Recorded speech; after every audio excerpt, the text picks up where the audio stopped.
Hello there, everyone, and welcome to our time of looking at our Old Testament reading for this coming week. It's going to be from the 5th chapter of Deuteronomy, and we're going to be doing verses 6 through 15. But we're looking at a very specific part of the 10 Commandments, the 10 words from God, those that deal with Sabbath worship. Observing the Sabbath day. Now, for the Old Testament folks and for the Jews today, that's Saturday. And for Christians, we look at Sunday, the day of resurrection, as our Sabbath. But what does it mean to observe the Sabbath? When you look at verse 12, observe the Sabbath day and keep it holy as the Lord your God commanded you. Okay, we got to really figure out what that means, because do we even observe the Sabbath day at all in our daily lives? Well, yeah, we go to church, right?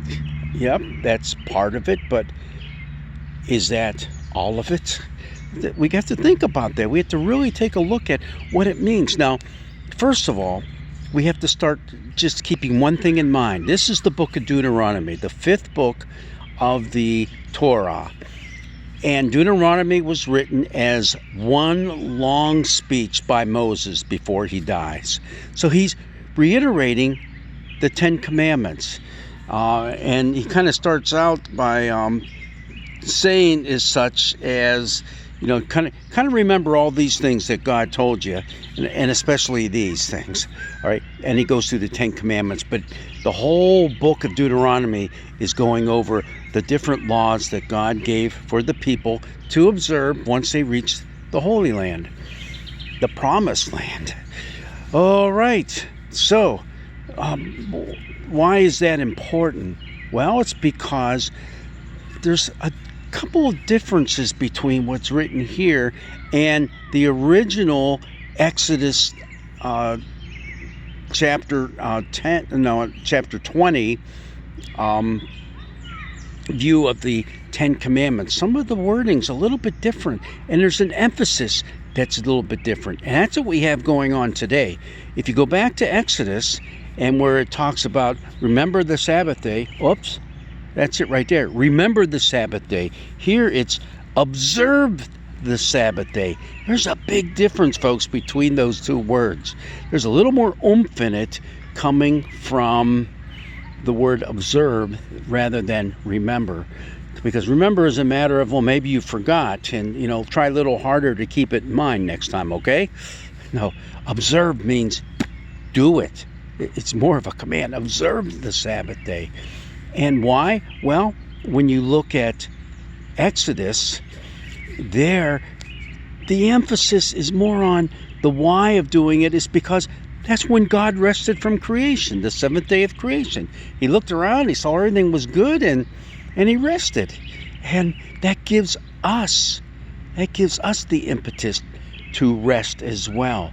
But not only us, in some of those ancient cultures, it was the nobility, those in charge, the powerful ones, the rich ones who were allowed to rest. Everyone else just kept on working like every other day of the week. So it was a privilege for them. No, God is saying this is something everybody does. And it's very particular, both in the book of Exodus and in Deuteronomy, that everyone participates in that. Men, women, male slaves, female slaves, even the stranger, the foreigners in your midst, even your cattle, your ox and your donkey. They all participate in this rest. It's the why that's interesting. In Exodus, it is because of was the 7th day of creation. When you get to Deuteronomy, the emphasis is on it's because God rescued you. Yeah, God rescued you from bondage in Egypt. And now this is the time for you to give your thanks to God, to remember it, but to allow all society and everyone connected with society to remember it as well. There's something concrete that you do, and that is you rest. This was made for you to take a break and rest. And that's very important. That should be more important for all of us in our day and age, which is so crazy and so hectic that we just say, well, I'll take a nice nap every day. That'll be my Sabbath rest. No, take a whole day off, okay? Take a whole day off. And I know that's hard. It's hard for a lot of us to do, but it is important. And it's important that we allow others to rest too. So maybe you're a person that doesn't want to rest. All right, fine. But don't impose that on others. And you can see that's going to be talked about a little bit when we get to the Gospel of Mark this week too. I don't want to give you what's going on there. It's a spoiler alert, but Jesus did say something like the Sabbath was not made so that we are slaves to it, all right? He didn't say those exact words, but basically that's what's coming across. No, God set us free to be his people, and it's his love and his grace that set us free. And with the coming of the kingdom, this kingdom of God, Jesus said, it's not like we're wiping out the 10 Commandments. We're not wiping out the Sabbath observance. No. We are making it what it really is meant to be.